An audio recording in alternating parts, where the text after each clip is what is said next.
All right, welcome to Dual Redundancy, the only podcast where you can hear all latest in television and entertainment news with too many else with exactly the same opinions. I'm one of those hosts, David Allen, and another one is John Berwick, and the third one is Kyle Bridger.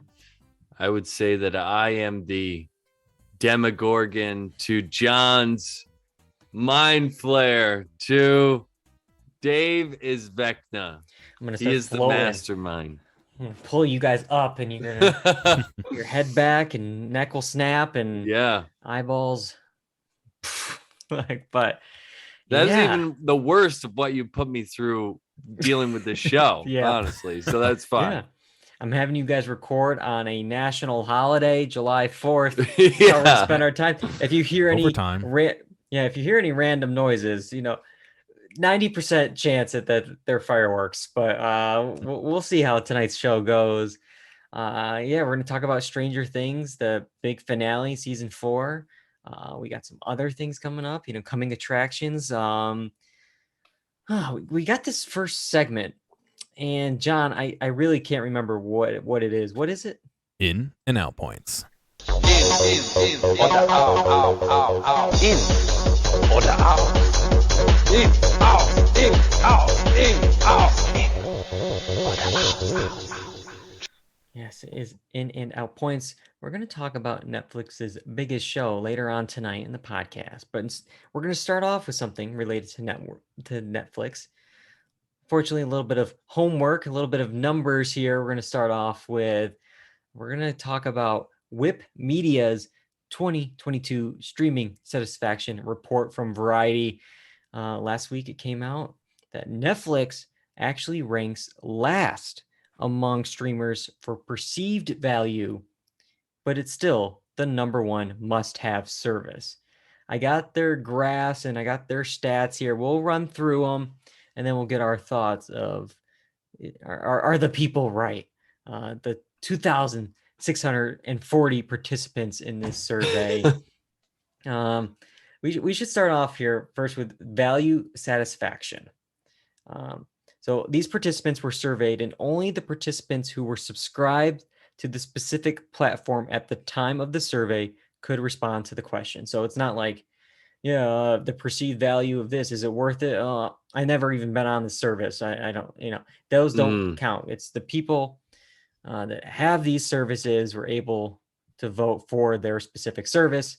We got the graph here on Twitch. HBO Max led with 85%, followed by Disney Plus with 83%, and then Hulu with 79% in value satisfaction. The bottom three were all pretty neck and neck. Peacock was 64%, Apple TV Plus was 63%, and as we said, Netflix was 62%. Kyle, your thoughts on this graph here of the value satisfaction that people get from these streaming services? Yeah, I mean, I was thinking about what do they value? Do they not value the price of it? Do they feel like they don't get the content for the price that they're paying, or do they feel like they're not valued in, they're not getting the content they want to see, so the content stinks? So I don't know in which direction. I think Netflix has gotten extremely expensive for the content that they're pumping out.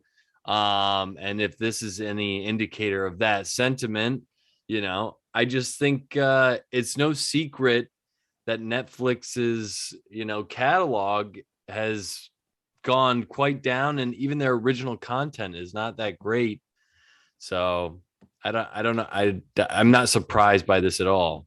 I definitely agree with you with the content versus quality, or quality versus quantity conversation with Netflix.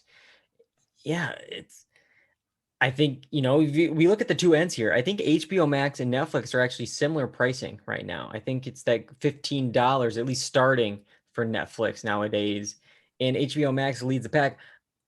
Looking at this list, I agree. HBO Max, at least for me, has what I want. Has plenty of content, very different stuff on all spectrums of material, from new blockbuster movies to the HBO quality programming. It is worth that $15 to me a month. John, what do you think of this list here in this graph? Yeah, I think it is pretty representative. I think in my mind, what gets tough is, and to everybody, the value is going to be what they make of it. I mean, I watch mostly those big AAA shows that come out everywhere.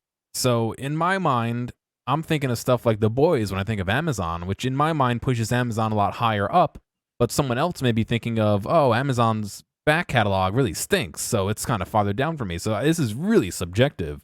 Mhm. I, in general, kind of agree with this, but again, from my point of view, I'm kind of just watching what's big and what's making buzz. So it's kind of interesting that what is my reason to like this is may not be yours. So it's very interesting as to how they can be ranked when they're not saying what value is. It's kind of an Mm. ambiguous thing to each person. Yeah. And I'm sure there is like more specific details with the survey. It's just that when Variety, wrote up their little article, it didn't have all the details of the survey here. But you look at it, it's like HBO Max, Disney Plus, and Hulu are like this own little tier, Mm. Yeah. 85 to 79%. And then all the other ones are in like this 69, 62 range. And so it's like, yeah, those three are much, higher just overall versus the other ones. The one I'm surprised the most probably about is Paramount Plus. Number 4 on the list Mm. here after Hulu. 69%. Like Yeah. it's right Well, up I think there. they have some better content, like some of their better content for that streaming service. Yeah, maybe it's just the stuff I watch. I right now have it because of the Survivor catalog, but like other than that, I don't use it for. Don't they have Showtime, or Well, is that separate? that's where it gets like gray, where it's like you can add Showtime for an additional fee, and then you Okay. can access it through the Paramount Plus Okay. interface. So it's like, yeah, it's like it's there, but it's not really a part of when you buy the base of Paramount Plus. They got Didn't their we say Star that? Trek shows, they got their the Offer, the Yeah. Godfather thing, the Halo, but like, Didn't we say that they had like some of the lowest subscriber base or something at one point? it could be. I don't know I can't remember the exact numbers. I mean, we know I think Peacock is low. Apple TV Plus, I would have Apple TV Plus higher, even though maybe it doesn't have the quantity of some of the other services. I think they hit more, you know, triples and maybe sometimes home runs than some of the other services. Whether it's with like Severance, and stuff like that. But Yeah. uh, And their interface is easy to use, all that stuff. The 4K, it looks great all the yeah, time. So I've never had a problem using the app. mm, Because a lot of the problem is the app yeah, Oh, itself stinks, yeah. So Yeah. Amazon, where it's like season by season. Like, I want to watch Scrubs. Okay, well, here's Scrubs season 4. Here are medical scrubs that you can buy in our yeah. store. Here's season 2. Here's yeah. season 9. It's like put Here's them the all together DVD for for me. Yeah, season 3. exactly. It's like, Yeah, but it's pretty tough. Or my biggest pet peeve is HDCP and all that stuff with Hulu, where it will only show you a 720p stream. That's like mm, a really low bitrate stream, and it's Yeah. really hard to get a nice quality stream on a lot of these different programs without having the actual app on a non-computer device. That's mm, you know what I mean. You need like a Roku stick or something, or a game console to run the app to actually see 4K content. It's Mm. crazy all the copyright protection that they're going through, which just makes the average viewing experience on a computer really suck. And so stuff like that for me pushes Hulu really far down.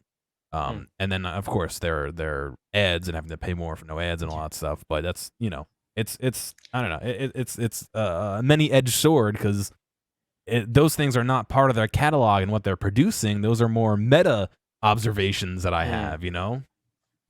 Yeah, well, John, if I ask you if you could only keep one service, that was the other question. If you could only keep one, which one are you going with? Because for the survey participants, they still said Netflix number one. You can't live without it.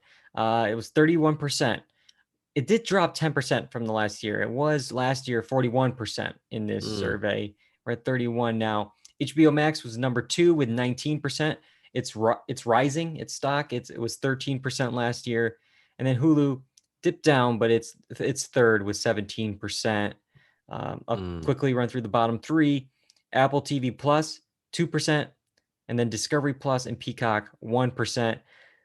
That's actually a caveat because they were all beaten technically by other with 4% and then none with 3%. So and then it's like what was the joking community, and then the winner is South Park, and for the presidential election or whatever it was. Yeah. And that's kind of what it is here. The write-ins won the survey. But John, if you could only pick one, what is it? I think for me it would be HBO. HBO Max. They have more consistent big hits, I think, than most other places, and when they hit really good. Yeah. That's mine too.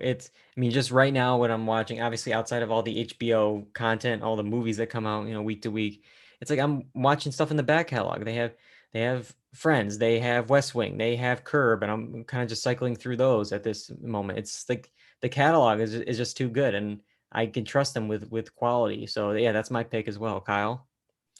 I'm going with Discovery, but no, I'm going with HBO Max. No, HBO Max, yeah, because of all the things that you said, catalog is great. And you know what I was just thinking with HBO Max is probably it's becoming much more popular because you think about the marketing plan for when this thing rolled out, and just with the whole rigmarole with everything that HBO Now and HBO Go and all that went through, that eventually the deals they've made to get the catalog that they have, I think is making them tough to beat. I have been hearing there's rumblings among Hollywood that it's time for possibly another rebrand, especially because Discovery Plus and the new HBO Max Warner Media executive has taken over. Those are going to be folded in to HBO Max. Will it need to be rebranded? So we'll see. We'll see what ends up happening. This in the is next year or two. crazy. They're gonna blow it for themselves. They're gonna blow it. Let's see here. I got another in and out point to talk about. Buckle up for this one. We mentioned Peacock a little bit here. This will probably end up streaming on Peacock in a little bit. Maybe you can dress up at home and watch this fine film. It's Minions: The Rise of Gru. We'll first talk about the box office of this, and then maybe why it's so popular this past weekend. Along with becoming the first animated film in nearly 3 years to post a $100 million plus opening weekend, Minions: The Rise of Gru earned the highest ever for a July 4th weekend domestically, with an estimated $125 million over 4 days. Highest for animated? I believe it's just highest for 4th of July weekend. I think it was like a Transformers film was like at 115 or something at some point. Wow. But so it had a good July 4th. One reason maybe behind the film's success, the memes. Yeah. The TikTok meme hashtag Gentle Minions has been gaining strength throughout the long holiday weekend, as mostly male Generation Zs have showed up at cinemas in dress suits and scarves, the go-to uniform of the supervillain Gru, to watch the latest entry in the Despicable Me franchise. Some of the videos have been posted on social media, even show the crowd bowing to the Minion standees situated in the lobby. I know John said he was out this weekend, but were you one of the gentle minions at the Rise of Gru, John? No, I unfortunately I left my suit at home when I went on vacation, so I had to see it in plain clothes. Yeah. Darn, yeah. And Kyle, this is your film here. Are you excited for this gentle minion army?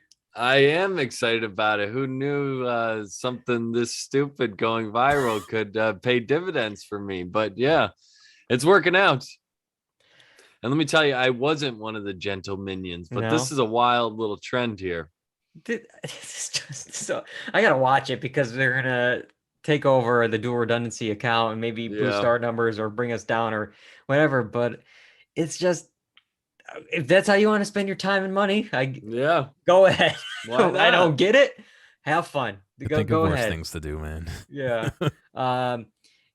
According to Post Track, which kind of like, finds out who's actually going, the demographics and stuff like that, they said 34% of this opening weekend audience is between the ages of 13 and 17 years old.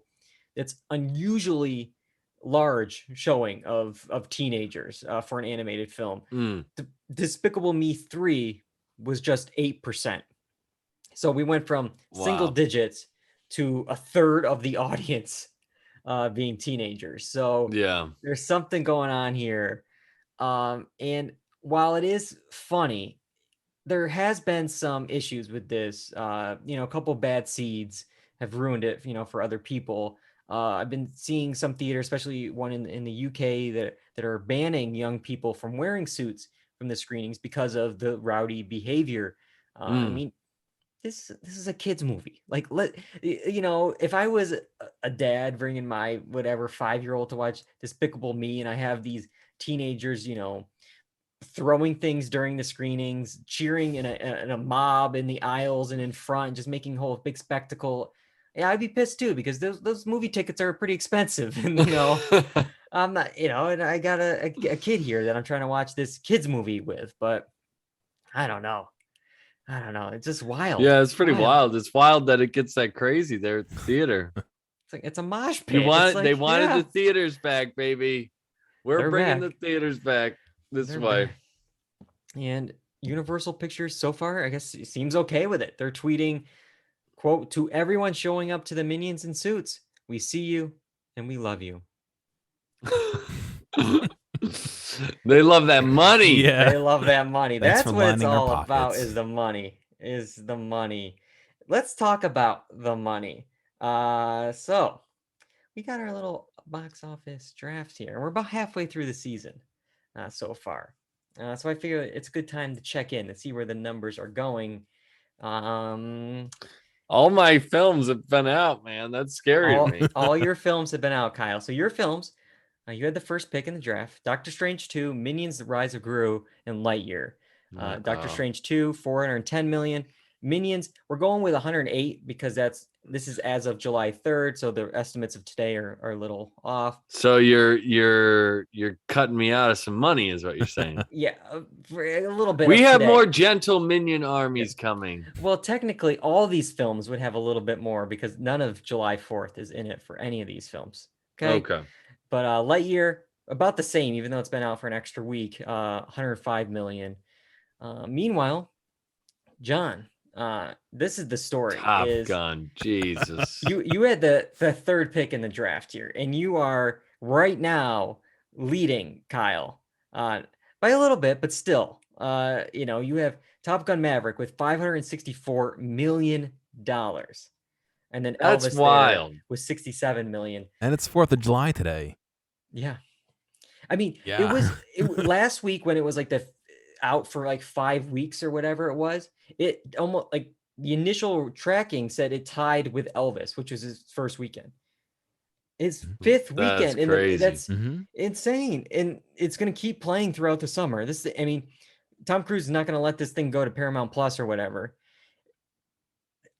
You got to admit, John, there was no way, like you thought it was going to do well. That's why you picked it. But there was no way you thought I was going to do this well. No. You got to admit that. No, I didn't know I was going to do this well. I thought it would do well, and I especially thought it was going to do well because of Mission Impossible, which I was wrong, because I know the previous Mission Impossibles, I thought this, for some reason, I thought the previous Top Gun had done really well, which it kind of did, but I had messed up my Tom Cruise movies, but it's still wildly better than I thought it would be. This is his biggest movie ever. Yeah. And it's getting to the list of like the top, 10 or 15 movies of all time domestically. Like this is huge. This is a big movie. So this is definitely a steal at number 3. Here's the thing. You still made 331 million with Jurassic World. Yeah. Who are these people going to see this movie? Chris Pratt fans. Thanks. The gentle dinosaurs here, I guess. I guess. Dressing up as a T-Rex. Oh, the inflatable T-Rex outfit, yeah. Yeah. So I got Thor coming. I still got 2 films coming this summer. I got Thor coming this weekend. I'm hoping it does well. I don't think it's going to hit that 410 of Doctor Strange, but hopefully it will at least give me 200, 300 million to compete with you guys. Well, if you make 300 million, I mean, DC League of Super Pets could make another 100 million, but I hope I've got to hope for another gentle minions. a couple hundred more million in minions. I don't know if that's gonna happen. I don't know. It really comes down to the Lightyear here. And I remember I saw your list. I'm like, man, Lightyear is it's gonna play like a Toy Story, and you got Lightyear and Minions, like the double force of that is just gonna take us all down. But something happened with Lightyear, and it just underwhelmed that first weekend. Like even estimates were low, and it was only 51 million, which is like one of the lowest for Pixar ever. And there was a lot of talk, like, after the weekends, like, what went wrong? Are children and families just not going back? They're not ready. It's like, well, Sonic 2 did well, and clearly Minions are doing well. So that's not it. To me, my theory is what I think is, the last 2-3 years, Disney has released all these Pixar films on Disney Plus. So like, if I was a parent, it's like, okay, well, if this is just going to come to Disney Plus in a month, just like the other ones, I'll just go to that. Like, it's just, it kind of like weakened the Pixar brand a bit, not making it an event. Meanwhile, Minions, it's going to be on this, and maybe, I don't know, I think it's like in 45 days or 2 months, it's going to go probably on Peacock.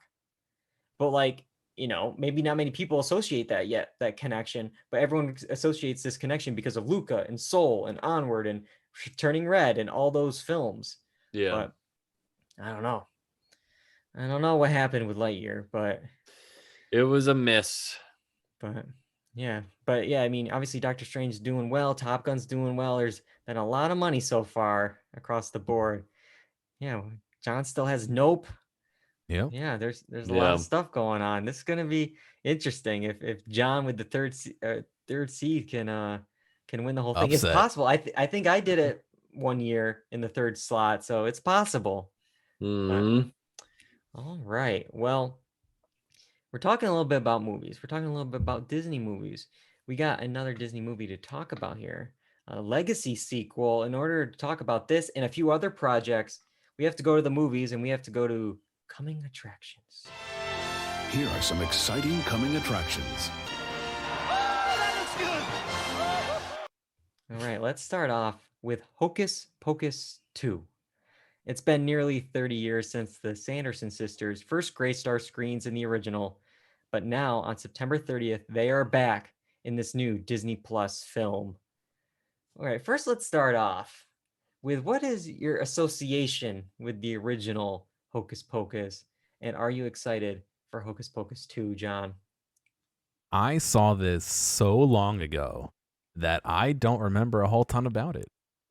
So I think I need to go refresh myself on the first one before I get excited for the second one, unfortunately. But I know that this is something that a lot of people really enjoy, so I can't imagine that it's going to be anything small.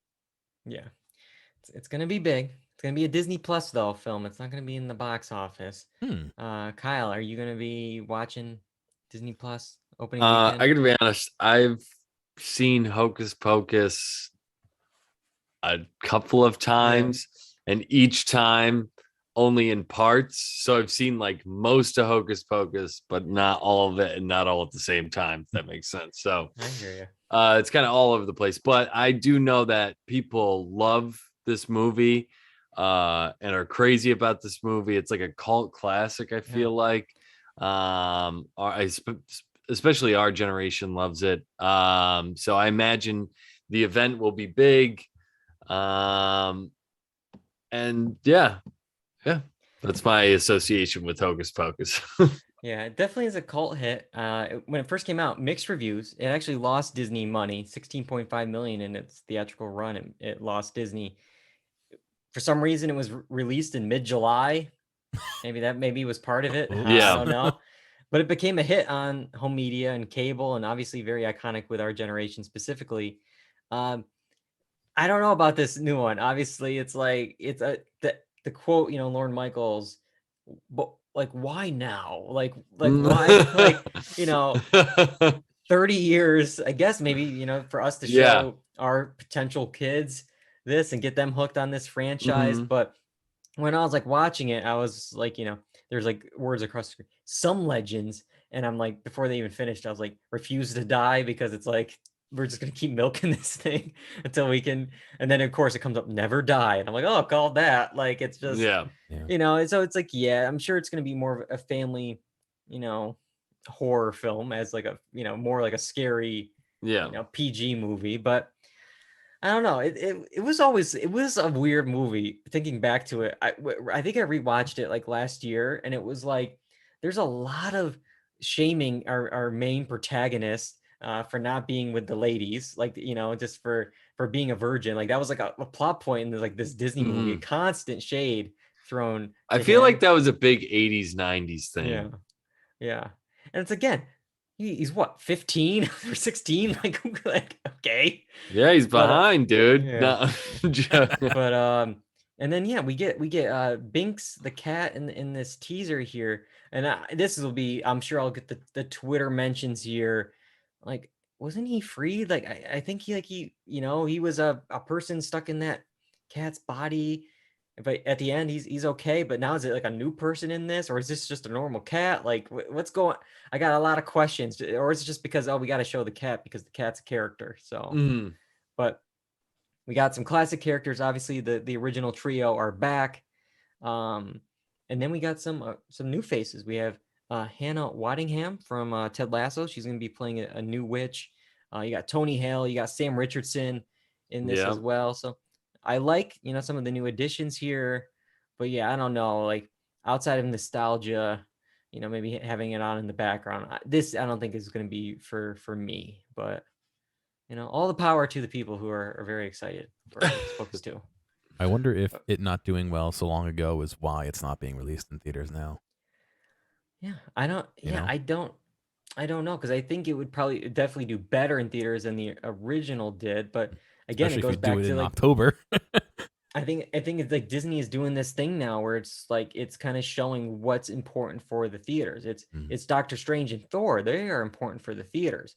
But everything else, the Santa Claus TV series that they're doing, or Hocus Pocus 2, or their Pixar stuff, it's like, no, that's more Disney Plus, and they're building that up. But yeah, well, here's something I was surprised is going to movie theaters, just because we don't see these kind of films anymore, and that's Ticket to Paradise, the return of the rom-com and the return of George Clooney and Julia Roberts in a co-starring role here. October 21st, 2022 is when this is going to drop. Let's start off with Kyle. Kyle, your thoughts on Ticket to Paradise?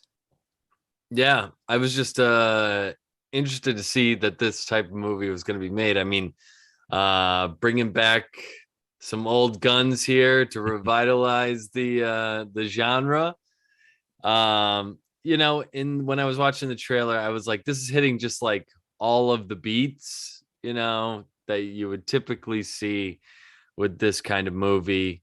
Although just a horrible premise. We're going to ruin our daughter's wedding. What a horrible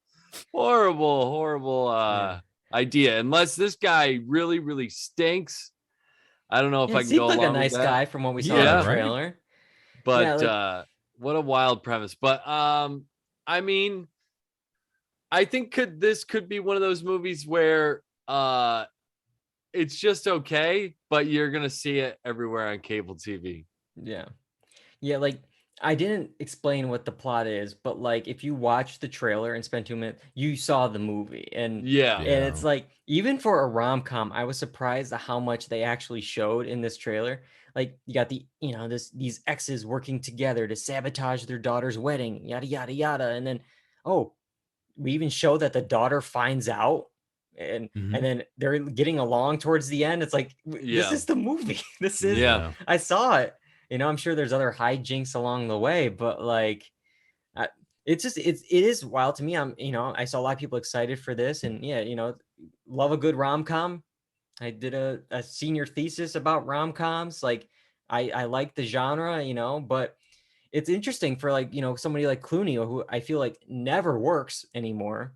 I feel like, has his tequila brand or whatever he's doing. Very interesting seeing him in this. Yeah. So it's like out of nowhere. Yeah. So like, what was it? Just wanting to work with Julia again? Was it a vacation in whatever island It's like, but even still, he could probably have bought the island with the money he has Yeah. from his various projects. So it's just like, but Caitlin Dever, who's great in Booksmart, Yeah. and very good in Unbelievable and a more dramatic role. I like that she's in here. But yeah, it seems like fun, but yeah, it seems like one of those ones that maybe I'll be waiting for the home release for this. Yeah. There was Not one more- rush into the theaters for Yeah. this type of movie. Not at $20 a pop. Sorry. There's one more thing I want to mention and see if you guys noticed it. At the very end, the title card here. I don't know the agent dealing that went on behind here, but for Julia Roberts to Yeah. be second, but then slightly above George Clooney. Because like this is not, graphic design wise, like there's no It reason doesn't for look this. good. No, it Yeah. looks terrible. So it's like, okay, yeah, George can be first, but I gotta be higher. It's just like, That's crazy. like I don't know what happened here, but I just think it's like a funny little like. It looks like a mistake. Yeah, Yeah, it does. It just, it looks so weird. yeah, it looks off that her name is just slightly higher than George Clooney, but oh well. Our next coming attraction involves something kind of similar in vein. Instead of this movie about a ticket to paradise, it's a TV show called The Resort. It's going to be dropping on Peacock on July 28th. It's about a married couple that is on vacation, and they're pulled into an unsolved mystery of two missing people from 15 years ago. John, what did you think of the trailer of this one? I think of the three, this is the one I'm probably most interested in personally. It looked interesting. I mean, yeah, you have the clues laid out where they're finding, I think they find one of the people who's missing's phone, and they start getting into the action. I don't know. It didn't reveal a whole ton, but it was enough to make me say, yeah, maybe I'll check it out. I think this would be a good one to check out the pilot and see maybe if there's a little bit more meat on the bone as far as what the premise is, and then decide from there. Yeah, definitely. And I like the kind of cast and crew, the roster of people. You have a writer from Palm Springs. You have Sam Esmail of Mr. Robot as an EP. That's probably it for his credit, if we're being honest, but he's at least involved as that. And then you got the cast of William Jackson Harper, Kristen Milotti, Nick Offerman. So I like the people in front of and behind the camera. So I'm into all that. I'm worried anytime when it's kind of some kind of mystery island show. It's like a mix of White Lotus and Lost here, and there's a little bit of shade they even threw in, I think specifically at Lost, where it's like, well, there has to be answers, otherwise what's the effing point? I saw what they did at the end there. Okay. Kyle, what did you think of the Resort trailer? Well, there's fireworks going on behind me, so that's what Okay. they think about it. But I would say, yeah, that I'm most interested in this. It was hard to get the tone of it because in the beginning it seemed very much different than the fast-paced music that we have at the end and the sharp edits.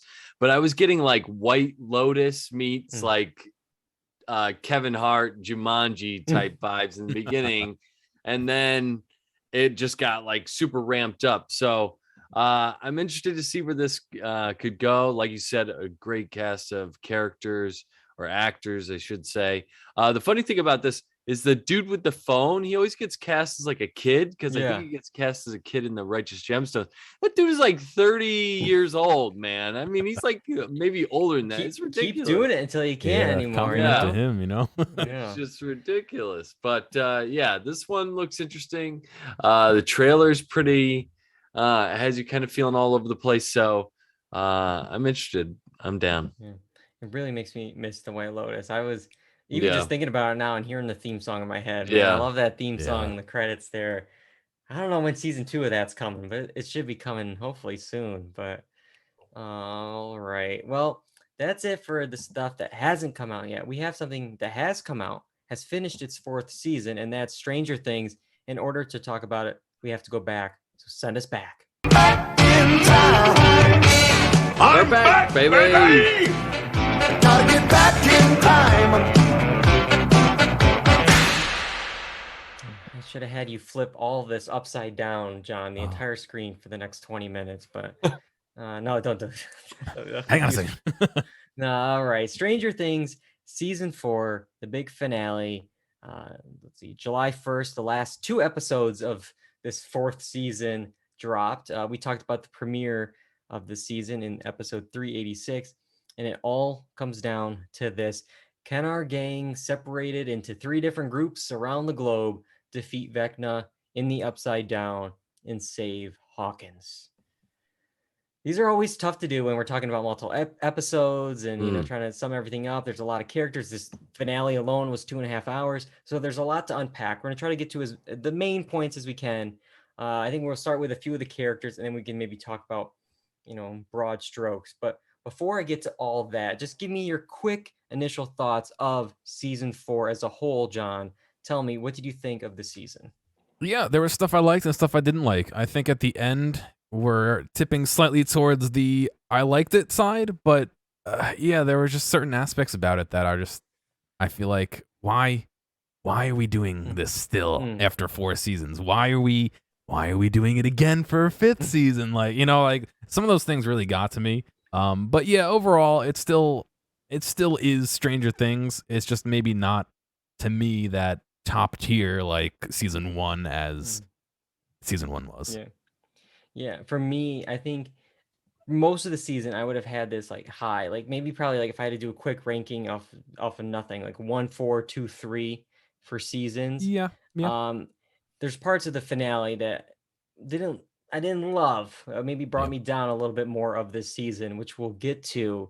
But yeah, it would have always been interesting if they would have went with, maybe season 2 like was a whole different group of characters or a different time period, whether it's like the Fargo approach and it's a whole different world of just strange things happening. But no, it's the same group, 5 years running are going to have the same issues come back to them. But yeah, Kyle, initial thoughts first of season 4.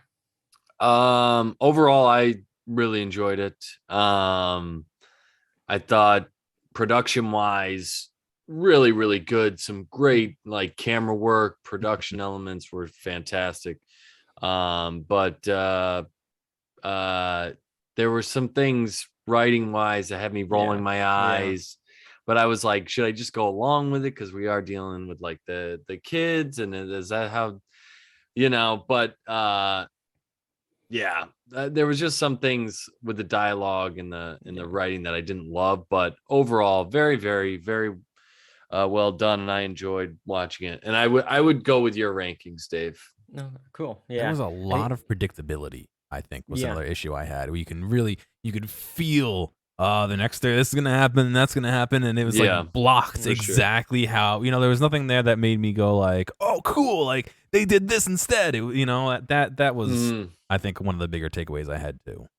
Yeah, I definitely have a lot of stuff towards the end of it. My main complaints are with some of the dialogue and with some of the story elements, where it's just like, I don't know, like there's points where it's like, is this show for like children? Because it's like, man, we're really spelling some things out here. Like, but we'll get to that a little bit later on when we talk specifically about the finale. I'm going to go through some of the characters, and I think now is definitely a good spot to say, spoiler alert, we are going to spoil these episodes. So if you haven't seen season 4, pause it, watch it, come back. But we're going to talk about what happened in season 4. I want to start off with 11 because that's kind of our main character in the show here. The season started off with this big like massacre at this where she got her powers and where everything started.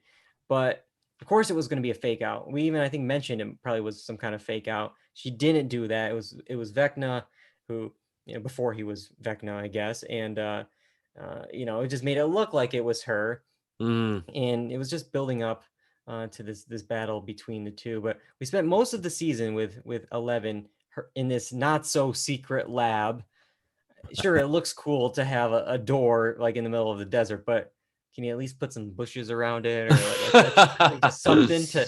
I don't know. It's an open plain and there's just this door. I wonder what's in there. That seems important. But she was still able to help from afar in some inception. Yeah, it was like Vecna will take over Max's mind, so 11 can piggyback and enter Max's mind that Vecna controls.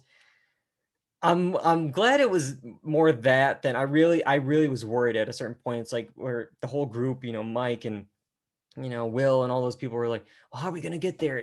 We're 2,000 miles away. It's like I was waiting for her to be like, well, I can teleport now. I'm Yeah, like, right. no, don't do that. Oh, No, I was God. waiting for some kind of Deus Ex Machina to fix it Well, all. But there was a Yeah. different one which we'll get to, but we'll get to that. I But, was hoping they'd stick that freezer in the truck and have like Inception Oh. where she's in while they're driving like Oh, crazy, yeah. and That'd you be know what I cool. mean, and have like her being water affected and like splashing, yeah. that would have been so sick, and they didn't do that. yeah, when fighting Vecna and maybe like the FBI people were like chasing Yeah. them in the van or they found And her she's and they getting had like swished around in the water. Yeah, we just fixed the to- season. we gotta write this show, John. Yeah, we write the show. It's just Inception. Yeah, pretty much. Yeah. And then we'll do the beginning at the end and the end at the beginning and make it Tenet as well. Let's combine all the Nolan movies into one. But yeah, so that's going on with 11. I feel like somebody who got maybe just as much screen time this season, maybe even some more of a story arc for her this season was Max. She got so much. She was captured and then escaped and then put into a coma, and she had so much going on with her. We got so much with Billy and the backstory on that, and her and Lucas and everything going on there. But she had a very special song to kind of snap out of Vecna's trance, and that was Kate Bush's "Running Up That Hill." It's featured prominently and has become the singer's first top 10 hit in 37 years later. Wow. And now she is the sole owner of the hit, having written and recorded the song herself. She has the Wow. rights. And CBS is reporting that according to Illuminate, the song has earned $2.3 million so far in royalties. So not bad. Playing the long Not game. bad. I'll take it. $2 That million is for something wild. you did about 40 years ago. Man, so first, I guess I'll ask you guys, would you guys have a song? What's your song that would snap you out of a trance and save the day? Is there something that, Kyle, you're the music guy. And snap me out of a trance. Yeah, what is it? No, No? I don't have one. I don't know. This is too short notice for this. But I will say I do have, if I was a relief pitcher in the major leagues, music I would run out to. Okay, what's that? It's shoot. Pump I up lost the it. jam. It's Pump it up. No, it's by Justice. It's called Genesis by Justice. Oh, Genesis is going. Yeah, okay. Yeah. Yeah. How it starts out, where it's like dun dun dun dun dun. It's scary. Yeah. Yeah. Spotify did a thing. You say like what song would be yours or whatever, and they made like a playlist. And I this wasn't in my list, but it was Ooga Booga song. I don't know if I have it here, and I'll see if I could play it for a second. This would, according to them, would be mine. But John, do you have? According to Spotify. Yeah, this one is mine. 2, 3.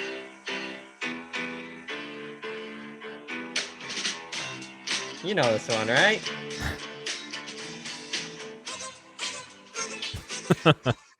So that's mine. Maybe they will get about 2.3 million off of that play on Dual Redundancy, but no. John, I think yours would be the Dual Redundancy theme song. It's burnt into my brain after Yeah. almost 400 episodes. Yeah. I was gonna say that or in. Yeah. Yeah. Yeah. But yeah, Max got a lot of screen time this season. I think people like Mike got a lot less for Finn Wolfhard. Yeah. Yeah. Considerably less. One I was actually surprised with, I had my thoughts of him of season 2, his character, like it's kind of like the Justin Bartha character of Will, like him being like, why is he really part of this group? I will say the actor, there was a couple scenes this season that's I thought he's gotten a lot better. And while his haircut is very distracting, there was some very emotional stuff with going on with his brother, with his sexuality. So A+ to him for this season. Yeah, because I was gonna say Will didn't get jack. He got like that 1 or 2 monologues, Yeah. and that was it. And that was really it. Yeah.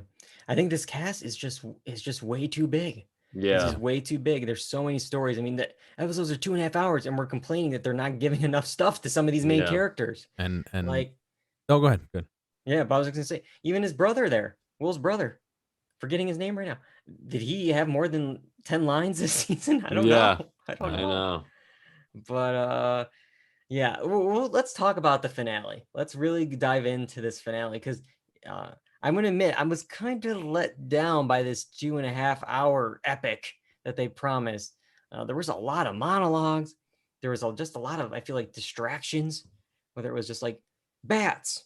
Here's a jock that's villainous.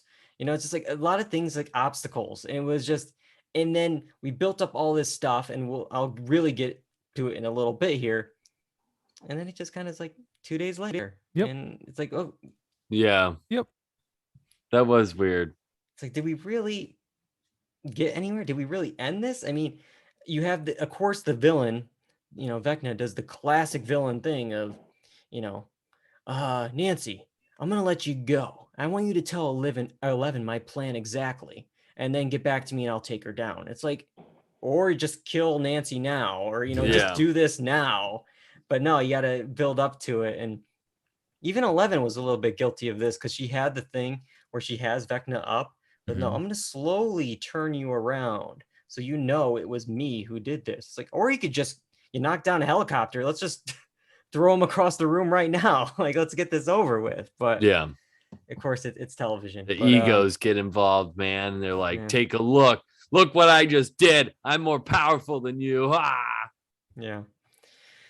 But I guess they got Vecna, but not really. I mean, they hit him with a Molotov cocktail, and they just sit around watching him burn. And it's like, I don't know, start shooting, throw another one, shoot him in the Yeah. head, take the axe to the arms when he's on the ground. Let's do something. Instead, let me just see. Okay, he's getting up. Okay, now I'll do something. It's just like, Yeah. and he falls out the window. The body's gone. We get this red split earthquake thing, and well, he's still out there.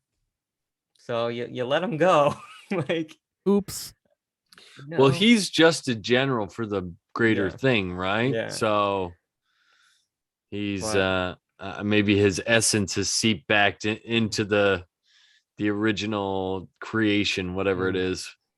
Yeah, it never ends. There's always a bigger and bigger bad. But yeah, to me it was just so weird to see this kind of battle and this like lead up and all this anticipation, and then it really just, I felt like, ended. And Yeah. then when I got the screen where it says 2 days later, I was like, what? Like, where do we get? What happened? And then everyone, in the 2 days? Yeah. it's just that kind of, I really like this season. I feel like, and then this moment kind of really kind of tarnished a lot of the goodwill I had up until this point. And we get this news report that it was this huge earthquake, and we'll you mention it kind of that it's like a doorway to hell that was opened up by the satanic murderer of Eddie. But it's just like, we cut to the Wheeler family and they're acting like it's just a normal Tuesday. Yeah. And they're just hanging out, and mom's giving the box to the daughter. Oh, here's a little stuffed animal from your childhood. And then the pizza truck comes in, and it's just like, oh yeah, my missing son. I Yeah. forgot about you. Where were you? It's just like, you weren't worried Yeah. the last 2 days, like calling, or that's Yeah. where I was just like, even the characters are forgetting other characters in the show because the cast is too big. Yeah. I don't know. What do you guys? I've been hogging all the spotlight of the finale. Any other thoughts of the finale, John? They pulled the same thing last season where they Mhm. can't commit to killing Yeah. somebody. Yeah. Why? And like we said before, the Deus Ex Machina, 11 can just bring people back to life and just like Yeah. bzz, you're back alive. Like, let her be dead. Mhm. Why? Unless there's some pivotal thing she has to serve the next season, get rid of some people. There's too many people. There's no consequence for any action. And then Yeah. B, you're just learning this now that you can bring people back to the back alive. You could have saved the scientist. You could have saved 6 other people, and you didn't. And like, I don't know. It was such a big like.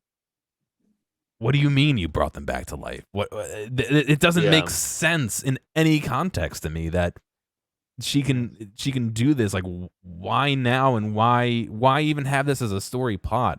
It just I don't think that fit at all for me, and it kind of just felt more like we're gonna do a season 5. Look, is she gonna survive or is she dead? She already died once, and it's like, why?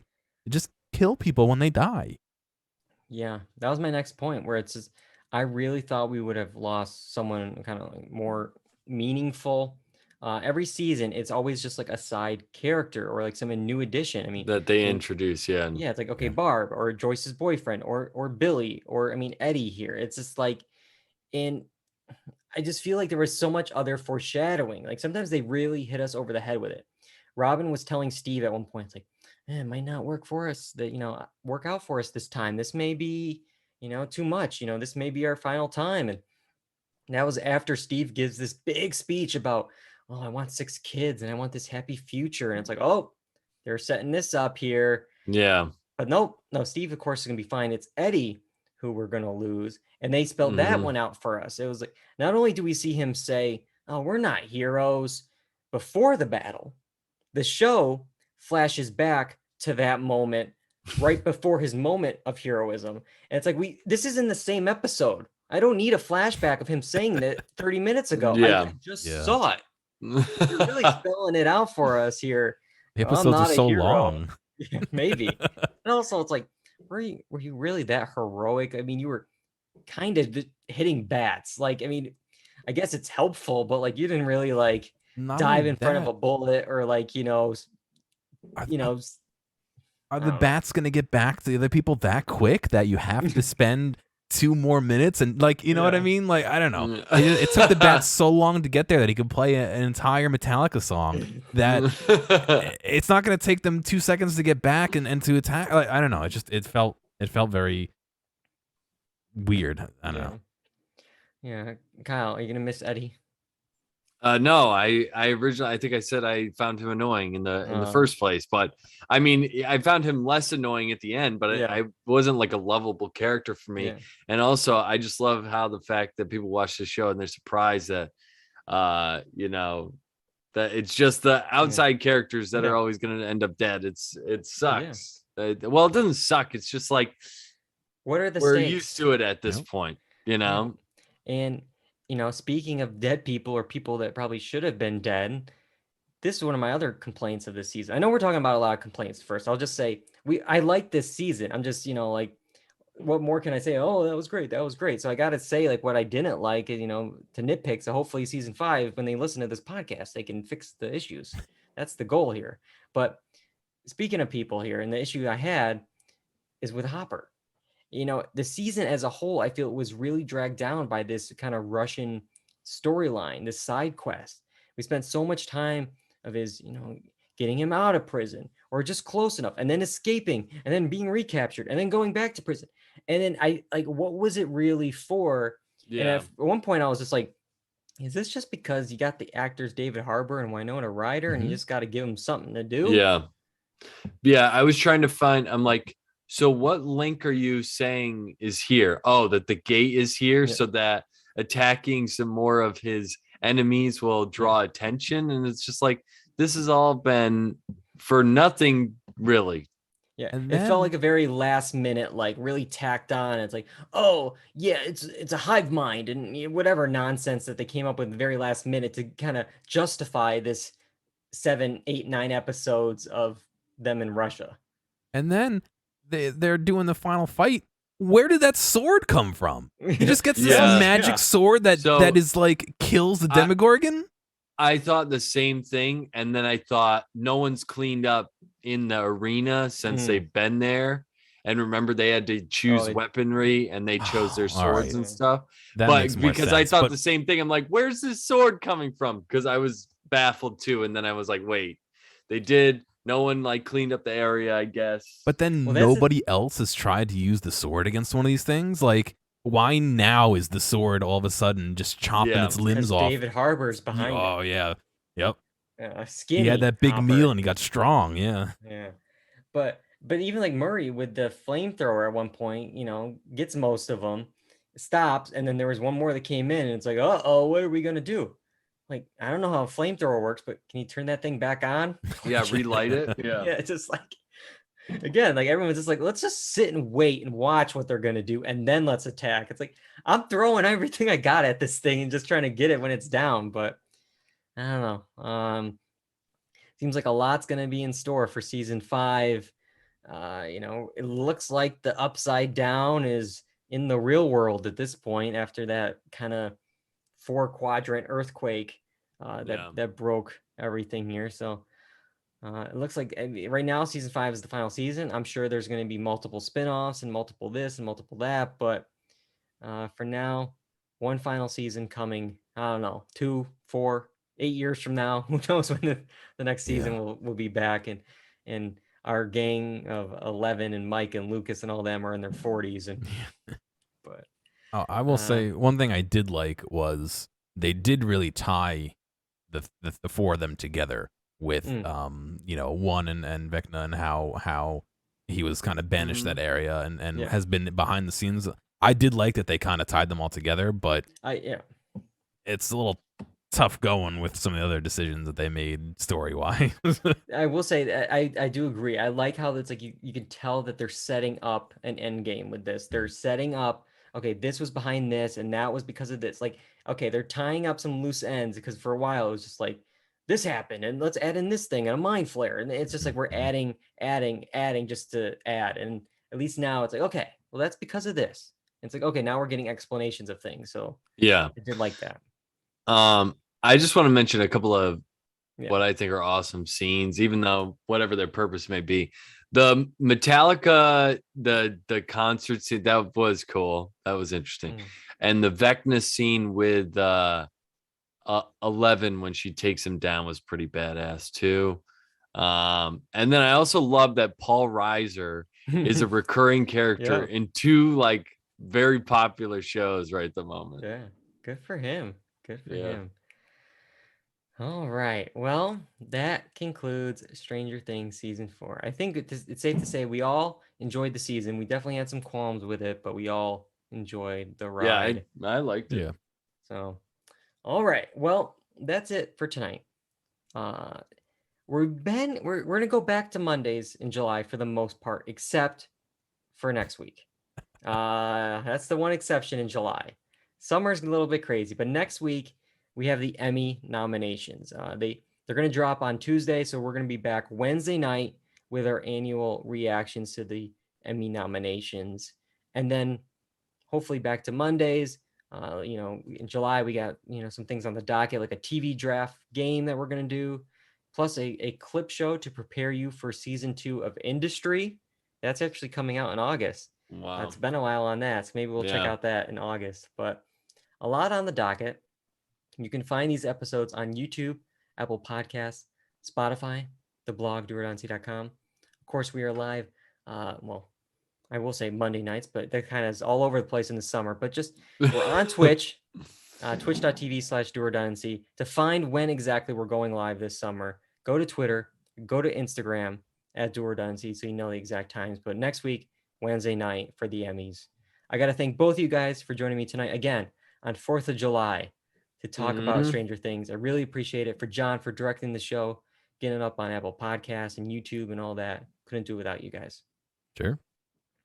All right. Until next time, I'm David Allen. I'm John Berwick. And I'm Kyle Bridger. And that's all we got for Dual Redundancy. Goodbye, everybody.